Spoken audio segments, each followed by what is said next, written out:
안녕하십니까. 선한 배포 요한 목사입니다. 오늘 말씀 통해서 고난 속에 있는 하나님의 신비한 사랑을 알 수 있기를 기도합니다. 오늘 말씀은 시편 44편 20절에서 23절입니다.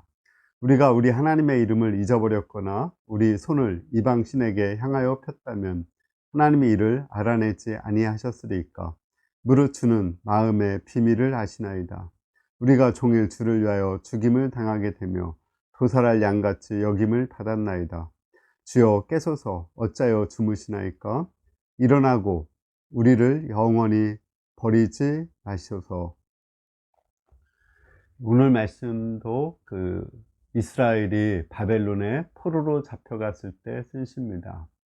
조상들의 죄로 인해서 이스라엘이 포로로 잡혀갔지만 거기서 태어난 자손들은 하나님을 경외하고 믿음으로 살았습니다.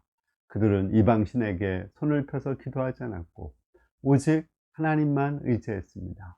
그런데도 그들은 종일토록 죽임을 당하며 도살할 어린 양과 같이 취급을 당했습니다. 그 고난 가운데서 의롭게 살았지만 고난을 받는 가운데서 그 이스라엘 백성들은 하나님께 기도하고 있습니다.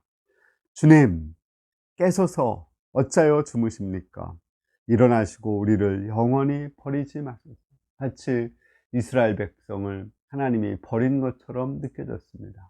그러나 이 고난 속에서는 엄청난 하나님의 신비가 있습니다. 이스라엘이 바벨론의 포로로 잡혀간 그것을 통해서 이스라엘은 엄청난 영적인 부흥을 받게 됩니다. 그러니까 이스라엘 유다 속에 있는 모든 우상숭배, 음란, 또 도둑질, 물질적인 착취, 이런 것들이 아무리 선지자들이 책망을 하고 말씀을 전해도 없어지지 않았습니다. 그러나 바벨론 포로에 잡혀가서 70년 동안 그 용광로 훈련을 받으면서 그 모든 것이 없어졌습니다. 그리고 성경의 그 모든 거의 대부분이 그때 기록되었습니다.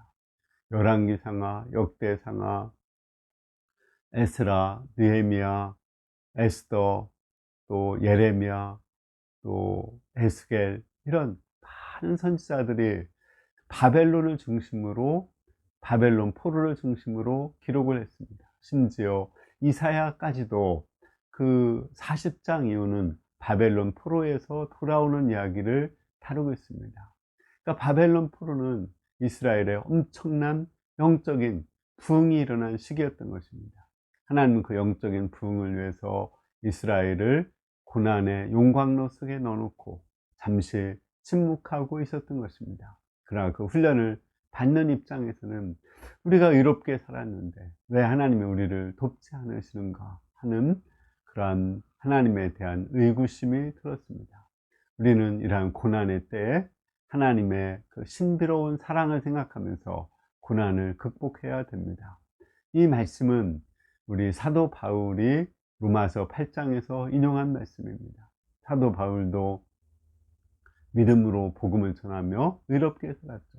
엄청난 고난과 역경을 겪었습니다. 돌에 맞기도 하고 매에 맞기도 하고 또 뱀에 물리기도 하고 파손하는 배에 타기도 했습니다.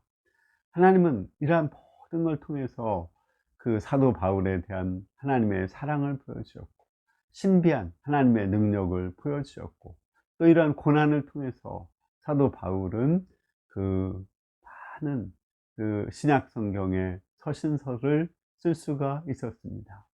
마찬가지로 우리에게 있는 고난도 이런 신비로운 하나님의 사랑이 있습니다. 욥의 고난 어떻게 생각하십니까? 정말 이해할 수 없는 거죠. 그렇지만 하나님의 욥에 대한 깊은 신뢰와 사랑이 있습니다.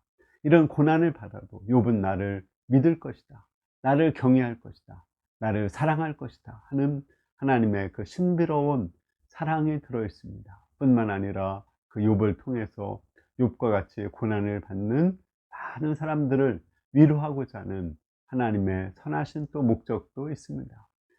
제가 욥의 고난의 의미를 얘기하지만 다 이야기할 수 없습니다. 왜냐하면 그 고난 속에는 하나님의 신비로움이 들어있기 때문에 그렇습니다. 우리도 때로는 내가 의롭게 믿음으로 살아도 고난을 받을 때가 있습니다. 그러나 그때 우리는 아무것도 판단하지 말고 하나님의 사랑을 신뢰하고 또 그 고난 속에 하나님의 신비로운 뜻이 있고 하나님의 의미가 있음을 알고 소망 가운데 그 고난을 잘 감당할 수 있기를 기도합니다.